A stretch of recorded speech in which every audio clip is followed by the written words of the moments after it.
AI की field में लगातार होते डेवलपमेंट्स और लोगों का इसका वाइड स्प्रेड अडॉप्शन देखकर एक बात क्लियर होती है कि द फ्यूचर इज एआई। और जब हम इन्वेस्टमेंट्स की बात करते हैं तो दुनिया में ऐसी बहुत सारी कंपनीज हैं जिन्होंने एआई की मदद से पिछले कुछ सालों में एक्सप्लोसिव ग्रोथ दिखाई है। और इसका सबसे बड़ा एग्जाम्पल है एनवीडिया, जो कि एक चिप मेकर कंपनी थी और आज ये एक $multi trillion एआई लीडर बन चुकी है। एनवीडिया का स्टॉक पिछले 5 सालों में 1200% से भी ज्यादा बढ़ चुका है। माइक्रोसॉफ्ट ने भी ओपन एआई के साथ पार्टनरशिप करके अपने कंपनी की ग्रोथ को डबल कर लिया है। इसके अलावा AMD ने भी पिछले कुछ सालों में 250% से भी ज्यादा रिटर्न दिए हैं और पैलेंटियर जैसे एआई सॉफ्टवेयर्स ने पिछले 1 साल में 400% से भी ज्यादा रिटर्न दिया है। अब ये हमें क्या बताता है?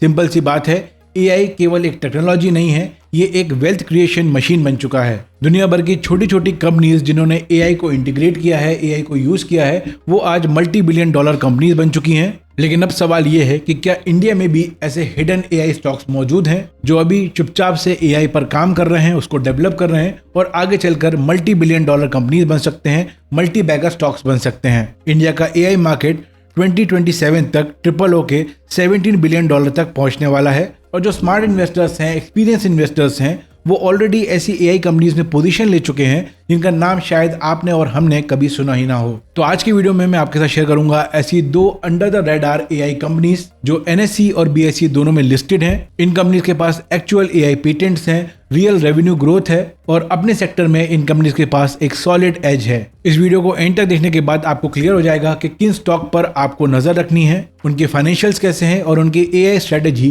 किस डायरेक्शन में जा रही है। नमस्कार दोस्तों, मैं हूं आपका दोस्त दिव्यांशु और अगर आपको एआई जो कि एक बड़ी इन्वेस्टमेंट थीम है इसके कर्व से आगे रहना है तो वीडियो को लाइक करो, चैनल को सब्सक्राइब करो और चलिए शुरू करते हैं आज का वीडियो। तो दोस्तों, इंडिया की सो कॉल्ड एआई कंपनीज को डीपली रिसर्च करने के बाद मुझे ये क्लियर हुआ कि यूएस मार्केट की तरह इंडियन मार्केट में ऐसी कोई भी लिस्टेड कंपनी नहीं है जो कि प्योर प्ले एआई कंपनी हो। लेकिन इंडिया के स्टॉक मार्केट में ऐसी बहुत सारी लिस्टेड कंपनी है जो अपना बिजनेस कोर एआई पर बिल्ड कर रही हैं। बेसिकली ये IT plus AI hybrid companies हैं। अब मैंने यहाँ पर 10 से ज्यादा कंपनीज को एनालाइज करने के बाद 2 कंपनीज को शॉर्टलिस्ट किया है जिनको मैं अपनी एआई की वॉच लिस्ट में रखने वाला हूँ। चलिए एक एक करके इन कंपनीज की डिटेल को आपके साथ शेयर करते हैं। तो यहाँ पर जो पहली कंपनी है उसका नाम है E2E नेटवर्क्स, जो कि 2009 में इनकॉर्पोरेट हुई थी और ये एक गुरुग्राम बेस्ड कंपनी है। इस कंपनी का कोर बिजनेस है क्लाउड कंप्यूटिंग। इसके अलावा ये एक एआई इंफ्रास्ट्रक्चर प्रोवाइडर है। कंपनी का मार्केट कैप है करीब 4,500 करोड़ का, मतलब ये एक स्मॉल कैप कंपनी है। और अगर हम इसके यूएसपी की बात करें तो ये इंडियन स्टॉक मार्केट में फर्स्ट लिस्टेड क्लाउड कंपनी है जो कि AI focus GPU cloud services provide करती है, जैसे कि AWS यानी कि Amazon वेब सर्विस या फिर Azure। E2E जो है वो Amazon वेब सर्विस या Azure की इंडियन कॉस्ट इफेक्टिव वर्जन है। अगर हम एआई एंगल पर बात करें, इनके पास एआई क्लाउड प्लेटफॉर्म है जिसमें क्लाउड GPU इंफ्रास्ट्रक्चर प्रोवाइड करते हैं। इसके अलावा एआई पार्टनरशिप ये कर चुके हैं एनवीडिया से और ये डेवलप करेंगे इंडिया में एआई सुपर कंप्यूटिंग इंफ्रास्ट्रक्चर। ये इंडिया के स्टार्टअप इकोसिस्टम को एआई क्लाउड क्रेडिट्स प्रोवाइड करते हैं, जिसमें इंडिया के कई सारे एआई फर्स्ट स्टार्टअप्स जो हैं वो अपना इंफ्रास्ट्रक्चर E2E पर रन करते हैं। जैसे कि मैंने बताया कि ये एक India focused AI infra player है, जैसे कि यूएस में कोरवीव करके कंपनी है और ये उसका एक इंडियन वर्जन है जो एआई इंफ्रा क्लाउड बना रहा है। अगर ग्रोथ ड्राइवर्स की बात करें तो ये अर्ली मूवर है, इंडिया का पहला listed AI pure play company है। टेलविंड्स की अगर बात करें तो गवर्नमेंट का 200 करोड़ इंडिया एआई मिशन का beneficiary and growing AI startup ecosystem का बेनिफिशियरी है।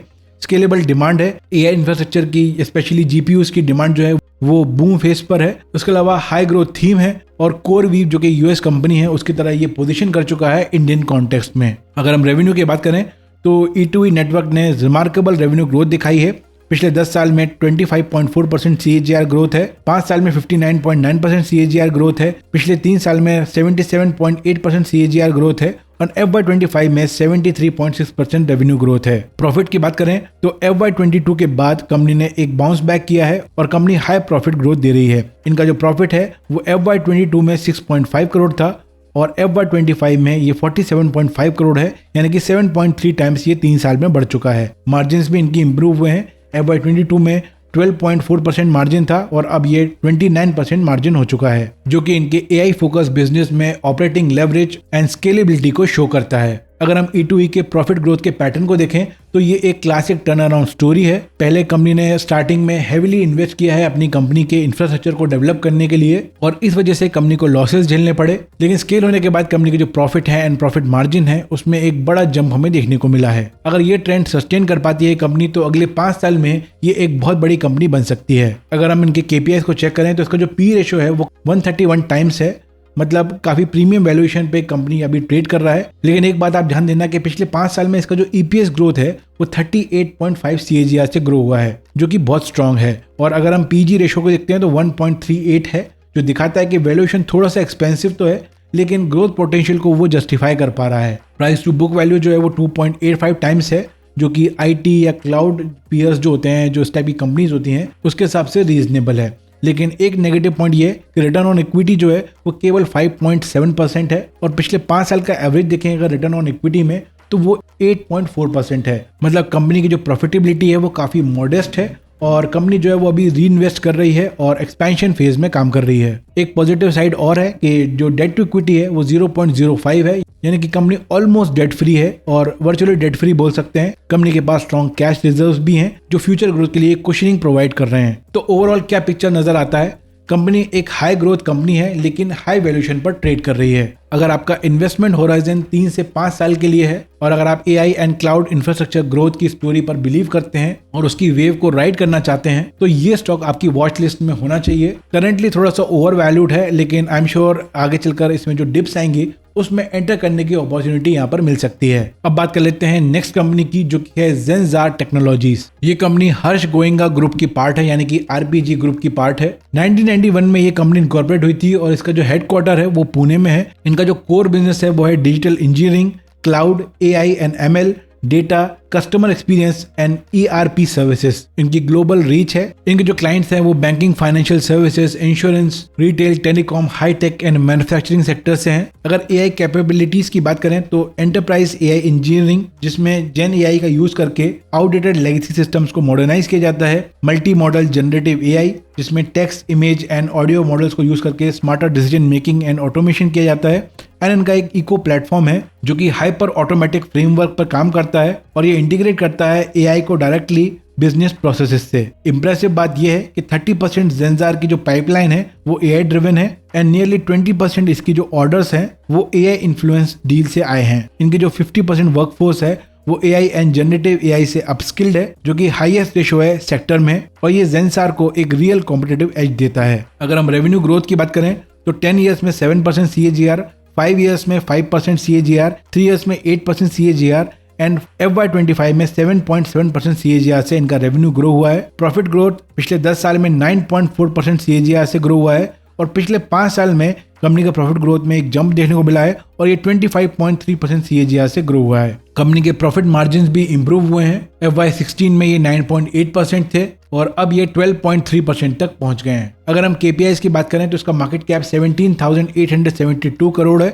ये कंपनी एक मिड कैप कंपनी है। P रेशो 26.5 है, जहां पर इंडस्ट्री P 29 के आसपास है। अपनी इंडस्ट्री P से सेक्टर P से लो P पर ये अभी ट्रेड कर रहा है। PG रेशो 1.76 है। ग्रोथ के हिसाब से वैल्यूएशन मुझे ठीक लगती है। रिटर्न ऑन इक्विटी 16.4% है, जो कि कंसिस्टेंट रही है और पिछले 5 साल का एवरेज भी जो है वो 16% के आसपास है। डेट टू इक्विटी 0.03 है, तो कंपनी एक तरीके से डेट फ्री कंपनी है। प्राइस टू बुक वैल्यू 4.39 है एंड EPS ग्रोथ पिछले 5 साल में 19.6% रही है। अगर हम डिविडेंड यील्ड की बात करें तो 5.6% डिविडेंड यील्ड FY25 में इन्होंने दी है। इस समय ठीक वैल्यूएशन पे कंपनी ट्रेड कर रही है। अगर हम सेक्टर के कंपैरिजन में देखें तो काफी फेयर वैल्यूएशन है। रिटर्न ऑन इक्विटी जो है वो कंपनी की स्टेबिलिटी को दिखाता है। कंपनी का अच्छा डिविडेंड यील्ड है 5.6% का, जो किसी टेक्नोलॉजी बेस्ड कंपनी में रेयर है। एक तरीके से डेट फ्री कंपनी है और जो बैलेंस शीट है वो काफी लाइट है और ग्रोथ के लिए यहाँ पर काफी रूम अवेलेबल है। तो यहाँ पर कुछ पॉजिटिव्स एंड नेगेटिव्स आपके साथ शेयर कर लेता हूँ। पॉजिटिव ये है कि इसके पास एक स्ट्रॉन्ग फाइनेंशियल ट्रैक रिकॉर्ड है। AI लेड ग्रोथ है। 30% इनके जो प्रोजेक्ट्स हैं पाइपलाइन में वो AI ड्रिवन प्रोजेक्ट्स हैं। इसके अलावा हाई रिटर्न ऑन इक्विटी है, बैलेंस शीट अच्छी है, cash generating and dividend growth है, इनका टैलेंट एडवांटेज है और कंपनी का जो वैल्यूएशन है वो इस समय काफी फेयर है। नेगेटिव क्या है तो ये US एंड यूरोप पर मेजरली डिपेंडेंट है और ये एक मैक्रो रिस्क है। यहाँ पर जो इनका मेजर रेवेन्यू है वो यूएस और यूरोप के थ्रू आता है, तो कंपनी को यहाँ पर मुझे लगता है डाइवर्सिफाई करना चाहिए, बाकी कंट्रीज में भी अपनी प्रेजेंस को बढ़ाना चाहिए। इसके अलावा क्योंकि ये एक मिड टियर कंपनी है तो यहाँ पर कोफोर्ज, एम्फेसिस और परसिस्टेंट जैसी कंपनीज हैं जिससे इनको अच्छा कंपटीशन मिल रहा है। इसके अलावा जो डॉलर और रुपये का जो फ्लक्चुएशन है वो इनके मार्जिन्स को डेफिनेटली इंपैक्ट करता है। तो ये कुछ रिस्क हैं जो इस कंपनी से रिलेटेड हैं, लेकिन ओवरऑल मुझे लगता है ये एक डिसेंट कंपनी है और एआई को लेकर काफी एग्रेसिव है। तो दोस्तों आज की वीडियो को यहीं तक रखते हैं। आई होप आज का वीडियो आपको पसंद आया होगा, कुछ नया आपको सीखने को मिला होगा। दोस्तों जाते जाते एक सवाल जरूर आपसे पूछना चाहूंगा कि क्या आपने E2E नेटवर्क्स एंड ज़ेनसा टेक्नोलॉजीज में इन्वेस्ट किया है, और इसके अलावा कोई और एआई कंपनीज को भी आप यहाँ पर कमेंट सेक्शन में जरूर बताइए जो आगे चलकर काफी एक्सप्लोसिव ग्रोथ हमें दे सकती हैं। अगर आज का वीडियो आपको पसंद आया तो वीडियो को लाइक कर दीजिए, चैनल पर पहली बार आए हैं चैनल को सब्सक्राइब कर लीजिए एंड बेल आइकन प्रेस कीजिए ताकि आने वाले वीडियोस के अपडेट आपसे मिस ना हो। अगर आप मार्केट अपडेट्स रेगुलरली चाहते हैं तो आप मेरा व्हाट्सएप चैनल ज्वाइन कर सकते हैं जिसकी लिंक आपको डिस्क्रिप्शन मिल जाएगी, या फिर आप आई बटन पर क्लिक करके भी उसको ज्वाइन कर सकते हैं। जल्दी मिलेंगे आपसे ऐसे ही एक और वीडियो के साथ। Thanks for watching, take care and have a great day.